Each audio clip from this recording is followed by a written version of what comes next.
Hi, hello, morning, yay, another beautiful day on Dartmoor. My name's Drake and I'm going to talk to you again about container planting and container planting with vegetables, but today we're going to focus mostly on the bean family. And I love beans, so it's a really great one for me to get into as well. Now, normally I wouldn't plant beans in containers because we've got land to plant them in, but for our purposes and for the fun of it and for experimentation, I thought we would do that. So what I've done is I've got one of my 40-litre buckets which I like to use, and I'm going to be using that and adding a ton of our homemade compost in here. So I'm filling it up about a quarter of the way, and this is this lovely black stuff which we've seen before. So that's yummy stuff that I'm putting down at the bottom. However, I am going to be planting it in other compost as well. That's just simply, it's actually almost the last bit I've got of my good homemade stuff. But I'm going to be topping that off with some of this this wonderful stuff which I think I've told you about before, but it's this fertile fibre, and it's made from old coconuts, and it's really fantastic stuff. And as you can see, it's actually not too dissimilar. It's a bit lighter than the homemade stuff, and it's quite fibrous, but it is really good stuff. It's organic, it's vegan, all the other buzzwords you can think of, sustainable. So I'm going to be using that as well. So I'm going to be topping it off with that. Now, one of the reasons for using a bigger bucket, I'll just bring you back up to me, a bigger bucket, is because beans have got quite big, deep roots that they put down. So I thought I'd use a nice, big bucket. And the other thing, and one of the reasons I like using things like this is just a plastic bucket, is that it makes it easier for me to drop it in and out of other containers. So for example, this fella here is a big old half barrel, and it's a pretty container. And what I often do is that I'll have like a really pretty container like that, and then I'll just simply drop in my my plastic kind of more ugly looking container inside there, and the handles you won't see because plants will grow over it. But it's a nice way of doing container planting also, because that's a wooden one, but as soon as you start double lining things, you help the plant roots, because if you imagine you're lifting a lump of ground out of the ground and putting it in a container, if you can kind of imagine that. So it's going to be more likely to get hot or cold, or is just affected by the environment, the air temperature and the wider environment. So that extra double thickness gives a little bit more protection, a little bit more sustainability in terms of the temperature, heat exchange and things like that. So it's a lot of more balanced system basically. So it's pretty and it's balanced. So we're going to just top that up with some more compost. And there we go. Lots and lots and lots and lots and lots and lots. Yummy, yummy, yummy. Right, so that's probably enough.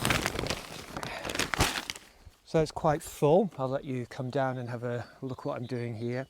So that's quite full and it's quite springy. It's not too close to the surface because it's going to get pooled with water when it does get watered from time to time, and I don't want it to dry out. And if you have this soil level, like if it was up to here, and when you're watering it, what it'll do is the water will just run it off, and it'll just you're losing the water. It's going everywhere, and it's not penetrating into the soil, which is what you want it to do.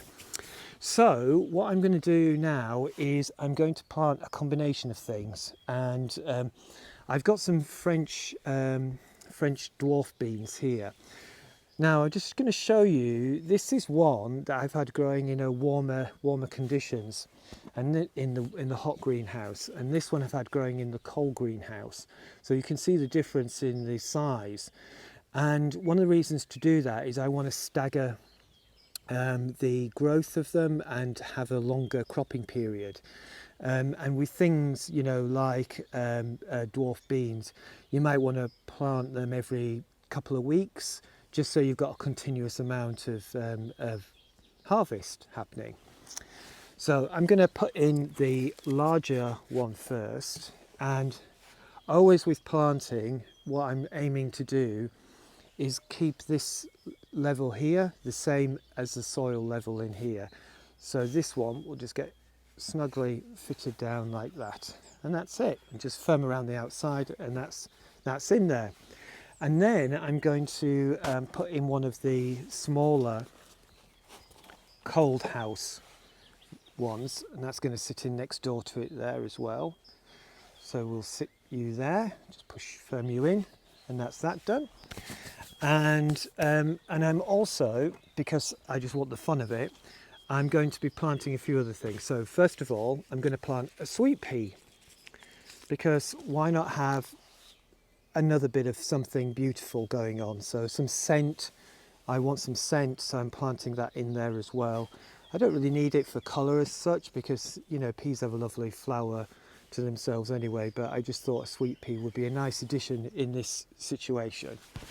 And now I'm actually going to put some beans in, and I've got two things going on here.